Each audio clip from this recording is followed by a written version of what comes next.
Hi there. My name's John Stevens. I'm pastor of Zion Lutheran Church in Oregon City, Oregon, and we are part of the ELCA. And welcome to Dollar Store Children's Sermons, where we take a look at the lectionary text and we tie into an item from the Dollar Tree or the junk drawer or the kids' room or the garage. You know how we've been doing it. Thanks for spending a little bit of your week in this way with me. So I am so glad you are here. And by the way, you're rocking it. Yeah, you are. Sometimes our congregations forget to tell us. Stuff's going on up and down, but you are rocking it. Thank you for the love that you're sharing to your kids and your families and your congregations. Thank you. This is for the 10th Sunday after Pentecost, and it is the feeding of the 5,000. Yeah, this is one of the most well-known miracles of Jesus, that and turning water into wine. I wonder why.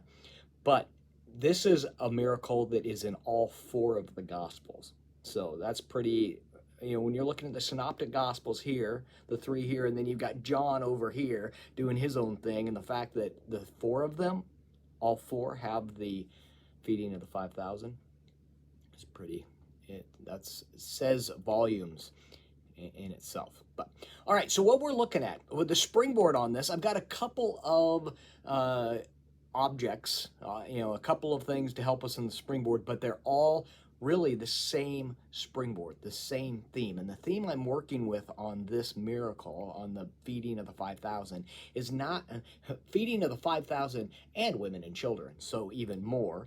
But we have that feeding happens. And there's leftovers. What? So not only are people fed there, but there are leftovers, 12 baskets full. Now, biblical scholars will look in, maybe the 12 is referring back to the 12 tribes of Israel. Yes, maybe. But there's 12 baskets left over in this miracle. Not only is God's grace and God's love and what Jesus feeds the crowds with, not only is that enough, but it's beyond enough. There isn't scarcity, it's abundance. And there are leftovers. You know what you do with leftovers? Well, okay, let me refrain from that, because what we do with leftovers is we get them in a bag, we put them in the fridge, and then later throw them away, which is also convicting. But leftovers gives us stuff to share with our neighbors. Yeah.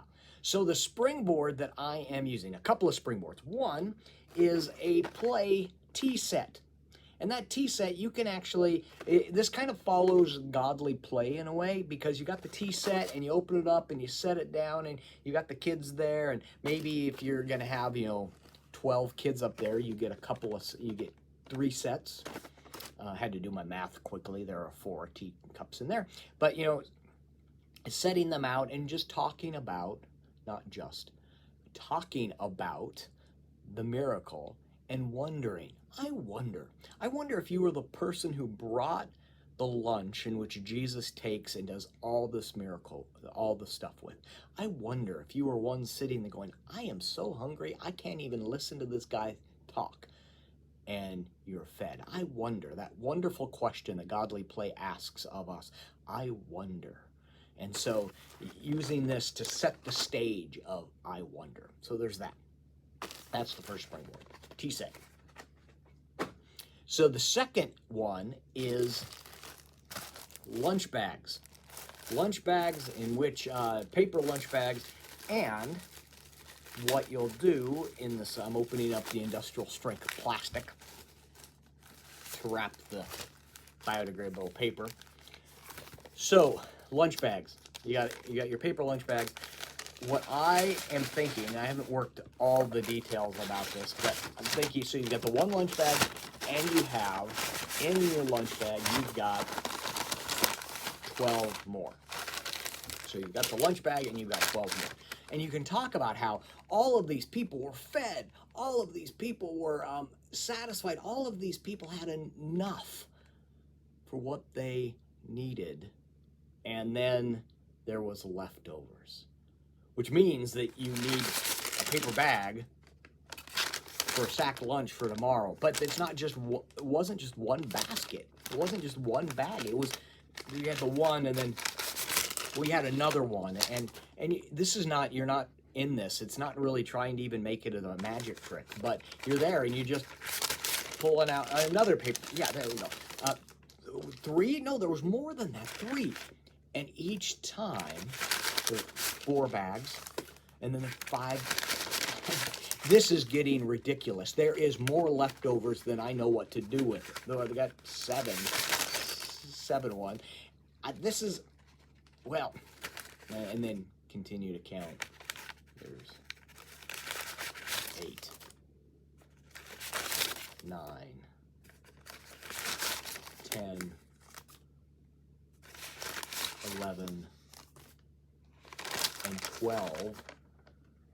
12 baskets, 12 bags in which it's full and gets shared with people that weren't there when you tell the story about what Jesus is doing. And then attaching that to our conversation about telling people what Jesus is up to, not only in Zion Lutheran, but outside the 4 walls, outside of the places that you worship, where God is active and God's abundance overflows. So, 12 bags. There's Dollar Tree, there's like 30 of them. But, all right, so there's that. Now, the third, and this was actually, I was going for the lunch bags. I'm walking through the Dollar Tree. That's me walking, by the way. And as I'm walking by, and this is sometimes how things happen, where you walk by and you go, huh. And they have a whole thing. I was thinking about the lunch bag. I was thinking about leftovers. I was thinking about Tupperware. And so as I was walking to the paper bags, I passed the Tupperware. I'm like, wait a minute, we used that to put in leftovers. And then this is almost one of those things to use just so you can get a line and either attach it to your larger sermon, or just to get a chuckle, and it's not the only reason using it, but this has got a great line. So this is a container, and it's a container for deviled eggs. Yeah, deviled eggs get to play a part in the children's sermon, and just that alone is humorous, at least to me. Sometimes we tell jokes or we do something just for our own sake, but the deviled eggs. But add to that, not only is it, so it's a with deviled eggs. I wouldn't suggest actually putting deviled eggs in here because of the mayonnaise and the heat and, you know, like that. But you can talk about how, you know, this is where when you make something for a party and you bring it. And guess what? There are 12. There are 12 places to put the deviled eggs. 12 baskets. Anyway, and it's the same, it's the same conversation, it's the same springboard with the paper bags and the same springboard with the tea set. It's that I've got this container, it's got 12. And you can even talk about the container for deviled eggs, and then we're going to be using this which normally carries the deviled eggs. We're going to talk about angel food cake. No, we're not going to talk about that. We're going to talk about the abundance of God and how there are 12 spots in this container. And at the end of the miracle, we hear there are 12 baskets left over. And then talking about the abundance of God's grace. So different springboards for you. I'm hoping one of these can be useful in your own children's sermon. Thank you so much. Thank you so much for spending a little bit of your time with me and the work that you're doing with your kids. And side note, in January, Extravaganza 2024, or Extravaganza 24 in New Orleans. I'm going to be there. I'm going to be leading workshop, and I'm hoping to run into so many of you. So looking forward to that. I keep peppering little plugs, so registration's open, I hear. So, all righty. Peace, and we'll see you next week.